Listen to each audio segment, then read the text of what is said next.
like to do is I like to use multiple different sources because I don't believe all of them.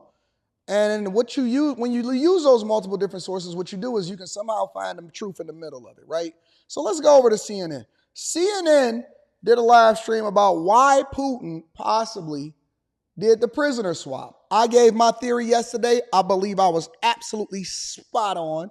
But this is CNN's take, who is traditionally a liberal organization. Matthew Chance is in London. Matthew, you know, when you think about how all this happened, and I referenced, changes at the FSB's Fifth Service, you also have, as so central to this, we know Vladimir Putin wanted the return of an assassin who is serving a life sentence in Germany, Vadim Krasikov, and that there were some in the German government who did not want to do this. And all these pieces and players had to come into place at the right time with the right conversations for this to happen. But yet ultimately, Matthew, Vladimir Putin had to say yes. And why do you think he said yes now? Ain't that crazy to where we live in the times to where the United States of America is not in a position of power? That people are not bowing down to us and they not saying, hey man, America, Biden had to say yes. They said Vladimir Putin, they got him at the top of the totem pole when it comes to the negotiations for whether or not we can or we can't do something and who it is that we gonna do it to. We used to be a nation that said, listen, we don't negotiate with terrorists. We make the demands, you accept them. Now it's they make the demands, we meet their terms and agreement in order to be able to do what they want to do. When I was growing up, I'm an 80s baby. 90s made me. 2000s, it absolutely hated me. 2010, we here, mama, we here. And 2020s, we running it up. You know what I'm saying? But it used to be a time in history where we was in a position of power and people feared us. Now they think we weak.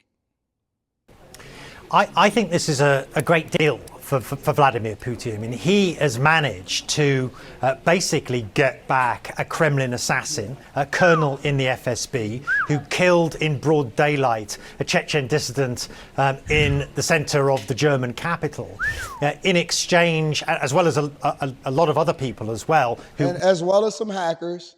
He got spies, he got assassins. He got people that kill people in the front of other people and still can get home and be able to walk the yard. He got hackers back. He got everything. He got the whole coop. He said, let me get all of these chess pieces. Let me get all of these chess pieces. That's what he got. Russia is interested in and may have information that Russia wants to keep, to itself and not be disclosed to its rivals, in exchange for a group of individuals who, for all intents and purposes, did nothing wrong. People like Evan Gershkovich, who was doing his job as a journalist. He was accused and convicted of espionage, of spying for the CIA. But he categorically denied it, as did the US government. Paul Whelan as well, this former Marine who's been in a Russian jail for the best part of the past 6 years. He was in Moscow attending a wedding and he was accused and convicted and sentenced to 16 years. Okay, so we traded the Russian merchant of death, an assassin from Assassin's Creed. They got a video game and they got a movie made for him. And then we also traded in for a colonel, a captain that killed people in the middle of Germany. We got some hackers, we got some expert hackers, and we got some other people that was thrown in there. And then basically we got back Owen Wilson and out Wedding Crashers. We got Wedding Crashers back. Honest to God, listen, I wanted these Americans back, especially over Brittany Griner. That's a fact. We wanted these Americans back. We don't think that they did anything wrong. They went over there for a wedding. Owen Wilson and, they went over there in order to get some chicks and go and see their daughters off and all of this stuff. And we wanted them back. But we just wanted a better negotiation. We can't do nothing. We can't get nothing better than that. I heard. I can't confirm. I can't substantiate it yet. I heard a little birdie told me that we also gave some money. We gave billions of dollars. We gave taxpayer money. I can't substantiate it. This is not an official declaration that this is what our United States government and Biden did in his older age along with Kamala Harris. But I heard, word on the street was that we also also gave up billions of dollars on top of that. For spying as well. And so, I'ma yes, go and this is double check that, a though. big tactical victory on the part of the United States. They're bringing these people home. But, strategically, this is a vindication, I think, for Vladimir Putin of his strategy of taking bargaining chips and using them to extract as big a concession as possible from the United States and from the West at large. And so, this is an important day. It's an emotional day, but it's also a day that has involved a substantial amount of moral compromise on the part of the West to get these people back. And people are absolutely mad and 100% disgusted. See, they try not to release too many details. They just want to parade around you for the photo op. They don't want to give you the details. They don't want you to actually go through and mine through the information and better understand, okay, what exactly did we get for this? What do we get for this? So homie went over there, and see what it does is it emboldened other countries to then do the same thing. Oh, wait a minute. Y'all got a wedding crasher over here? Let me go ahead and get him because we got some stuff that we want from the USA. We want billions of dollars, and we want all of our people back that did some of the worst crimes so that we can leverage them and get them back in action. Let's get some perspective from our experts now. We're joined by CNN Chief National Security Correspondent Alex Marquardt, alongside CNN Global Affairs Analyst Kimberly Dozier, and we're also joined by NATO's former Supreme Allied Commander, General Wesley Clark. Thank you all for being with us.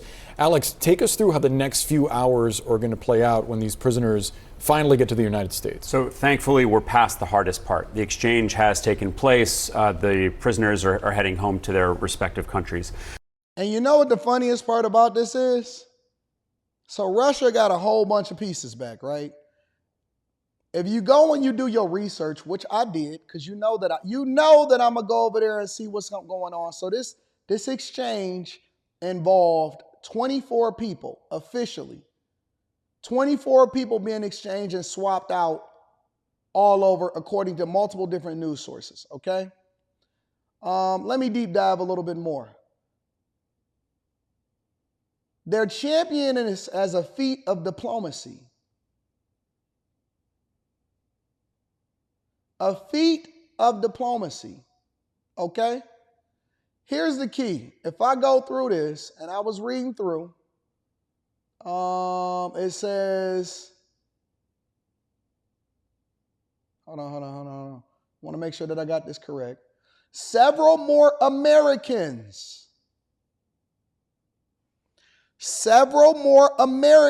they didn't even give up everything. That's the worst part about this whole feat. They didn't give up everything. They gave up they gave up a limited amount. They said, all right, you come back to the negotiation table and we're going to see what else you got for us. And we're going to play it by ear from there. We're going to see what happens after this. If y'all play right and y'all be big girls and boys and we get this photo op for y'all, what you going to do for us in the future? They went through, check it out. Several more Americans are still being held in Russia. Mark Fogel and Travis Leak are two who were convicted on drug charges, probably falsely, similar to Brittany Griner. Gordon Black, an American soldier held for allegedly stealing and threatening murder. Of course, we know that they just said that in order to be able to capture him, just like they did Paul Whelan and they did Brittany Griner and all of them, right? The White House is also acknowledged is working to get American hostages from Israel and Hamas war-free. At least a handful are believed to still be alive. While many are praising the release of Americans, some Republican lawmakers question the way in which it was done. They don't want a deep dive. We still got people over there and they getting everything back. Am I going too hard? Am I going too hard? I'm just asking, am I going too hard? Are we deep diving too much, or do we want to pull back? We want to go back with the regular stuff? Y'all want to go back to the pretend normal stuff? Like, oh my God, we're just so happy. I'm just curious. When it comes to the United States, they are going to be coming home and then offered medical and psychological services. Now, MJ mentioned there that President Biden is expected to go out to Andrews, Joint Base Andrews. So we could see these four, the three Americans plus Vladimir Kara-Murza, who's a green card holder, coming to the East Coast, but they will be offered the opportunity to go out to San Antonio, Texas. The Brooke Army Medical Center is part of the biggest Defense Department complex in their system. And they have a special program called PISA, P-I-S-A, that is designed to help people essentially get back on their feet after traumatic events. This is something that Brittany Griner, for example, went through, and Trevor Reed was offered. And so oftentimes we will see people landing in San Antonio, Texas. I think obviously, the family reunions are going to be their biggest priority. We saw some of the family members there with President Biden. And so after that, they will be given all of the necessary things that they may need to adjust and get back on their feet. So this is. Somebody said Brittany did break the law. Agreed. She shouldn't have had that stuff over there in the first place. But look what we gave up for. We gave up the Russian merchant of death. The fucking Russian merchant of death. Well, that's not.